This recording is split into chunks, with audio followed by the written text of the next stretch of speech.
Have you ever laughed at someone online, only to realize 9 days later that you had just destroyed your own future? My daughter-in-law thought turning me into a Facebook joke would earn her thousands of likes. It did. What she didn't know was that every laugh, every comment, every share was pushing her closer to a mistake she could never undo. And exactly 9 days later, while she stood frozen in front of our entire family, she learned a lesson that cost her far more than her social media popularity. My name is Linda Thompson. I'm 68 years old, a widow, a mother, and until recently, I believed family loyalty meant enduring humiliation in silence. I was wrong. The story began on a quiet Sunday afternoon, the kind of Sunday that feels peaceful enough to make you believe everything in life is finally settled. My son Ethan and his wife Brittany had invited me over for a barbecue at their suburban home outside Denver. I arrived carrying homemade peach cobbler.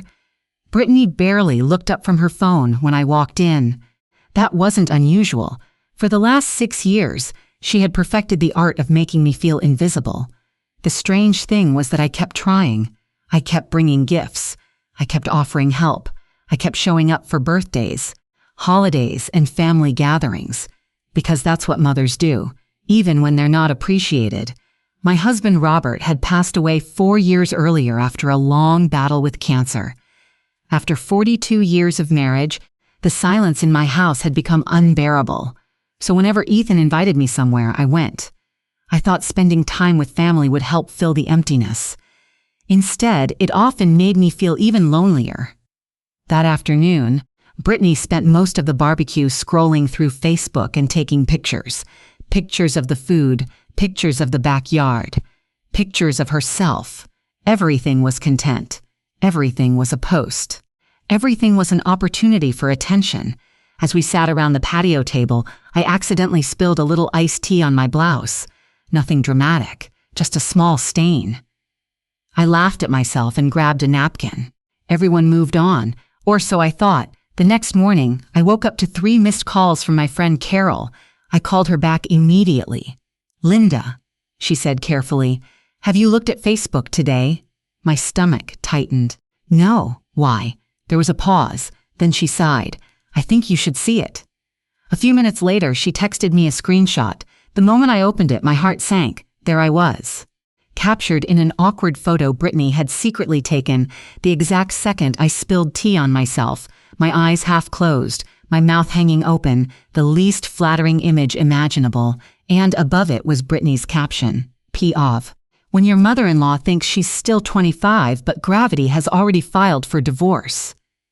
Below it were laughing emojis, hundreds of them. Thousands of likes, comments from strangers making fun of my appearance, my age, my weight, my clothes. People I had never met were treating me like a joke. And Brittany was loving every second of it. The worst part? Many of her friends were adding their own insults. One wrote, "She looks like she lost a fight with a lawn chair." Another said, "Retirement homes have escaped residents now?" And Brittany had replied with crying lawing emojis. I sat at my kitchen table, staring at my phone, unable to breathe, unable to understand how someone could be so cruel. This wasn't playful teasing. This wasn't harmless fun. This was public humiliation for entertainment, for engagement, for attention. I called Ethan. He answered after the 3rd ring. "Hey, Mom? Ethan, did you see Brittany's Facebook post?" Silence. Then a sigh.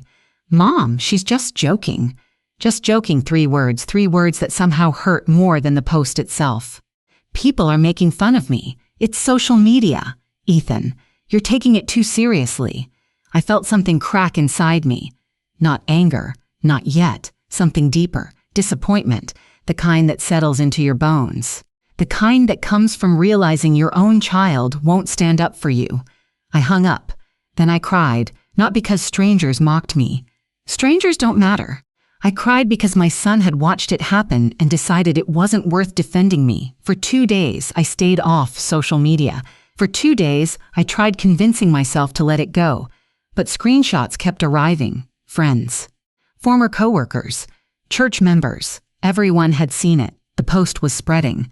People were talking. One afternoon, I walked into the grocery store and noticed two women staring at me, then whispering. Then looking down at their phones, I knew. They had seen it too. Humiliation has a unique feeling. It's like being trapped in a room where everyone knows something painful about you, and you can't escape. By the third day, something changed. I stopped crying.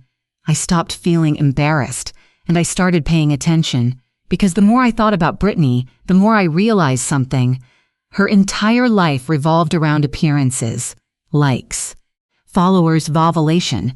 She wasn't successful. She wasn't respected. She wasn't admired. She was simply loud online. And for years, she had convinced herself those were the same thing. Meanwhile, there was one thing she didn't know about me, one thing almost nobody knew. After Robert died, I inherited not only his savings but also ownership of a small manufacturing company he'd built decades earlier. Most people assumed I was retired, quiet, ordinary, and I liked it that way. I never talked about money, never showed off, never bragged. The company operated under professional management. I simply owned it. And every year, it generated more income than Brittany could imagine. Not that wealth mattered, but circumstances were about to make it relevant, very relevant. Because on day 4, I learned something shocking. Ethan called, his voice unusually cheerful. "Mom, Brittany and I wanted to ask you something." I listened quietly. "We found our dream house." I congratulated him, then came the catch. "We need help with the down payment." Of course. The same people who laughed while I was publicly humiliated now needed money, a lot of money. I asked how much. When he told me the amount, I nearly dropped the phone. It wasn't a small favor. It was nearly $500,000. And then he said something that changed everything. "We assumed you'd want to help. It's family." Family, interesting word, especially coming from someone who had watched his wife humiliate his mother in front of thousands of people. I told him I'd think about it. Then I ended the call. That evening, I sat on my porch watching the sunset. For the first time in days, I smiled, not because I was happy, because clarity had finally arrived. Brittany thought she had all the power. She thought social media attention made her untouchable. She thought humiliating me carried no consequences, but she had forgotten something important. Respect matters. Character matters. And actions have costs. 9 days after that Facebook post, our entire family would gather for my granddaughter's birthday party. Everyone would be there. My son, my daughter-in-law, relatives, friends. And Brittany would walk into that party expecting good news about the house. Instead, she would receive something else entirely. A lesson, one she would never forget. And before the night ended, the same woman who had laughed at me online would find herself standing in complete silence, wishing she could erase everything she had done. But by then, it would already be too late. The days leading up to the birthday party were surprisingly peaceful. For the first time in years, I stopped chasing approval. I stopped sending messages that went unanswered. I stopped trying to earn kindness from people who had no intention of giving it. Instead, I watched, and what I saw confirmed everything. Brittany's Facebook post continued gaining attention. Every day, more likes. More comments, more shares. She treated it like a trophy. At one point, she even posted a follow-up screenshot showing how viral it had become. The caption read, "Apparently my mother-in-law is internet famous now," followed by laughing emojis. I stared at the screen, not angry, not anymore. When people show you exactly who they are, anger eventually turns into clarity, and clarity is powerful. On the 6th day, my granddaughter Emma called me. She was turning 10, sweet, kind-hearted, and completely different from her mother. "Grandma," she said excitedly, "are you coming to my birthday party?" "Of course. Promise." "I promise." There was a pause. Then her voice became softer. "Mommy says you're upset. Children notice everything, even when adults think they don't." I chose my words carefully. Sometimes grown-ups make mistakes. "Will everything be okay?" I looked out the window. "I think so, sweetheart." After hanging up, I sat quietly for a long time, because this wasn't really about revenge anymore. It was about boundaries, about dignity, about teaching people that kindness isn't weakness for years. Brittany had mistaken my patience for powerlessness. That misunderstanding was about to become expensive. On day 7, Ethan called again. "Have you thought about the down payment?" Straight to business. No apology, no mention of the Facebook post. Nothing. I almost laughed. "Yes," I said. "And we'll discuss it at Emma's birthday."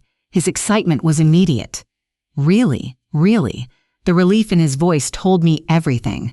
They were already counting on the money. Already imagining the new house, already spending what wasn't theirs. The call ended after 2 minutes.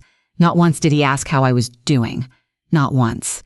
That night, I opened an old photo album, pictures of Ethan as a little boy, pictures of family vacations, pictures of Christmas mornings. I remembered the child who would run into my arms after school, the teenager who once defended me when another kid made a rude comment, the young man who promised he would always take care of me. Where had that version of my son gone? Sometimes people don't change overnight. Sometimes they drift, one compromise at a time, one excuse at a time, until eventually they become strangers wearing familiar faces. By day 8, word had spread through the family that I was considering helping Ethan and Brittany buy their dream home. Everyone assumed I would say yes. After all, I always had. Need help with a car? Call mom, need help with medical bills? Call mom, need help during tough times? Call mom. For years, I had quietly solved problems without asking for recognition. And maybe that was part of the issue. When generosity becomes expected, gratitude disappears. The next morning arrived, day 9. Emma's birthday, the day everything changed. The party was held in Ethan and Brittany's backyard. Bright balloons covered the fence. Children ran through sprinklers. Music played softly from outdoor speakers. To anyone watching, it looked perfect. But beneath the surface, tension waited patiently. I arrived carrying gifts for Emma. The moment she saw me, she ran across the yard and hugged me. A genuine hug, the kind that reminds you goodness still exists in the world. For a moment, everything felt simple again. Then I saw Brittany. She was standing near the patio, smiling for photos. Perfect makeup, perfect hair, perfect social media image, the same image she protected at all costs, even if it meant humiliating others. She approached me wearing her practiced smile. "Linda." Not mom, never mom, just Linda. I smiled politely. "Brittany, thanks for coming." As if there had ever been a possibility I wouldn't. Then she lowered her voice. "Ethan mentioned you'll be discussing the house today."